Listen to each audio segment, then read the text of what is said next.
spheres of same metal weigh 1 kg and 7 kg. The radius of the smaller sphere is 3 centimeter. The two spheres are melted to form a single big sphere. Find the diameter of new sphere. इसमें दो हमारे पास sphere है.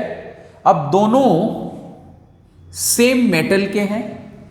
Suppose करो कि एक ये है और एक ये, दोनों सेम मेटल के बने हुए हैं. तो दोनों को मिक्स करके एक बड़ा स्फीयर बनाया जा रहा है, मतलब इनको मेल्ट करके.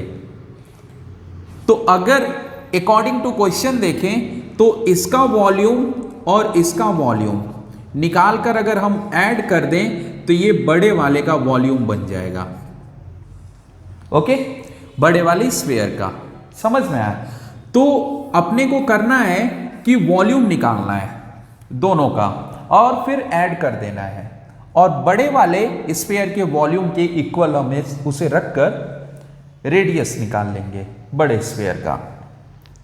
लेकिन क्वेश्चन में प्रॉब्लम कहां पे क्रिएट हो रही है कि इसमें छोटे वाले का तो रेडियस दिया हुआ है लेकिन बड़े वाले का रेडियस नहीं पता है. ओके, तो बड़े वाले का रेडियस हमें निकालना पड़ेगा बड़े स्फीयर का. तो इसके लिए हमें क्या करना पड़ेगा, क्योंकि हमें सिर्फ वेट पता है और कुछ भी नहीं पता, तो रेडियस पहले हम निकालेंगे. क्या निकालेंगे? रेडियस. तो रेडियस निकालने के लिए हम यूज करेंगे किसका? एक फॉर्मूला होता है, आपने पढ़ा होगा, volume into density equal to mass. Okay, इससे हम इसको सॉल्व करेंगे. और इसकी हेल्प क्यों लेंगे? क्योंकि देखो दोनों सेम मेटल हैं, तो सेम मेटल की वजह से, सेम मेटल होने की वजह से दोनों का जो डेंसिटी होगा वो सेम होगा. ओके, दोनों की जो डेंसिटी होगी वो क्या होगी? सेम होगी. तो अभी पहले हम फर्स्ट यानी स्मॉल वाले का पहले निकालते हैं density. So small sphere, okay, इसका पहले हम निकालते हैं डेंसिटी. तो डेंसिटी इक्वल टू क्या होगा? मास अपॉन वॉल्यूम. सो मास कितना है? तो छोटे वाले का मास है 1 kg. ओके, मास मतलब वेट है ना. मास और वेट में वैसे डिफरेंस होता है, लेकिन यहां पर हम इसी को एज अ मास हम डील करेंगे. ओके, क्योंकि मास का ऐसा ही यूनिट क्या होता है? kg. सो यहां पे आइए. अब देखिए वॉल्यूम. वॉल्यूम कैसे निकालते हैं स्फीयर का? तो स्फीयर का वॉल्यूम होता है 4/3 and pi r cube. Pi r cube. तो पाई आप ऐसे ही रहने दो, आर की आप वैल्यू पुट कर लो, और आर कितना है? 3 सेंटीमीटर. सो 3 इंटू 3 इंटू 3, क्योंकि क्यूब है. अब देखो इससे ये कट गया और मिला क्या अपने को? सो 1/3 3 जा 9 4 जा 36 पाई. ये हो गया वॉल्यूम, डेंसिटी किसका? तो स्मॉल वाले का. अब जो बड़ा जो स्फीयर है ना, जिसका वेट यानी मास 7 kg है, अब उसका हम यूज करेंगे. सो बिग स्फीयर, ओके, इसका density equal to mass upon volume.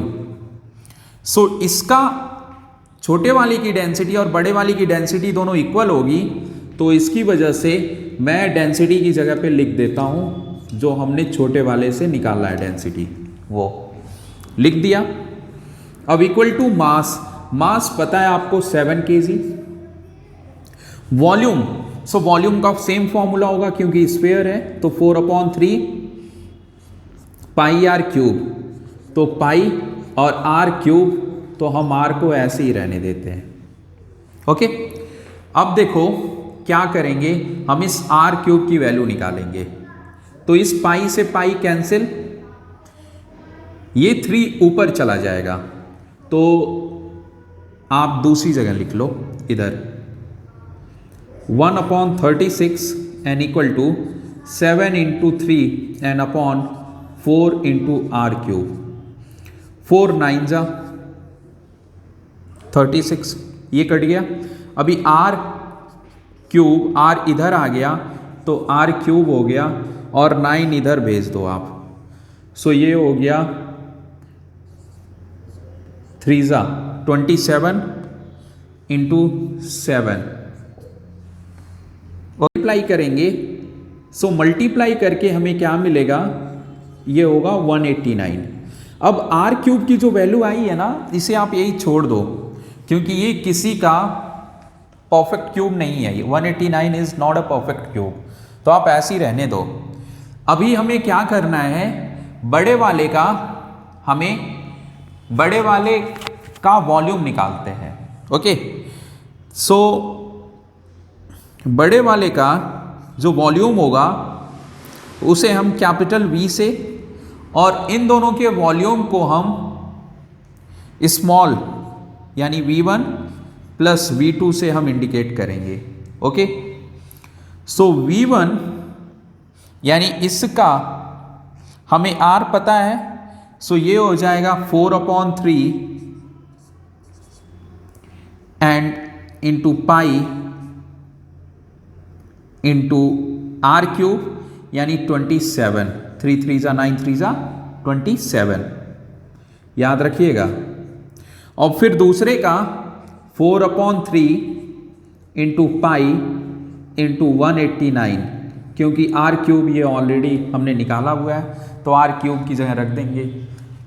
ये स्फीयर का वॉल्यूम है 4/3 पाई आर क्यूब, याद रखना दोनों, ठीक है।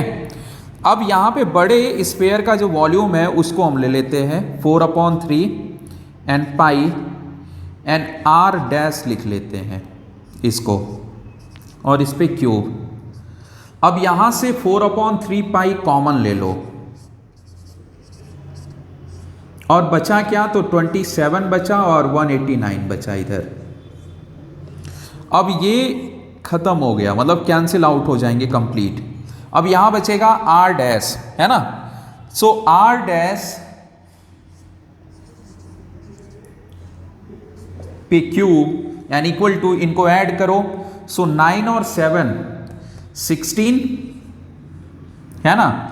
8 और 2 10 1 11, और फिर 2 सॉरी यहां पे सिर्फ 1 है ना, और हमारे पास क्या आया है, कैरी 1। सो 1 1 2, सो 216। और ये किसका क्यूब होता है, ये परफेक्ट क्यूब है कि नहीं है, तो किसका, तो 6 का। तो इसको हम लिख सकते हैं 6 पर क्यूब। अब आर डैश पे क्यूब और 6 पे क्यूब, है ना, तो क्यूब क्यूब खत्म और आर की वैल्यू आ गई अपनी 6। सो जो हमारा नया स्फीयर, जो हमारा बिग स्फीयर जो हमने फॉर्म किया, जो बन रहा है, उसका जो डायमीटर होगा 2r, वो कितना होगा, ये लिखना आप, है ना। और r डैश की वैल्यू हमने निकाली कितनी, 6, तो 2 इंटू 6 यानी 12 सेंटीमीटर। समझ में आया। तो इस पूरे क्वेश्चन में सिर्फ प्रॉब्लम क्रिएट कर रहा था ये दूसरा वाला स्फीयर जिसका वेट 7 kg है, क्योंकि इसका रेडियस नहीं पता था, और रेडियस निकालने के लिए मैंने डेंसिटी का यूज किया है, क्योंकि सेम मेटल है तो डेंसिटी सेम होगी।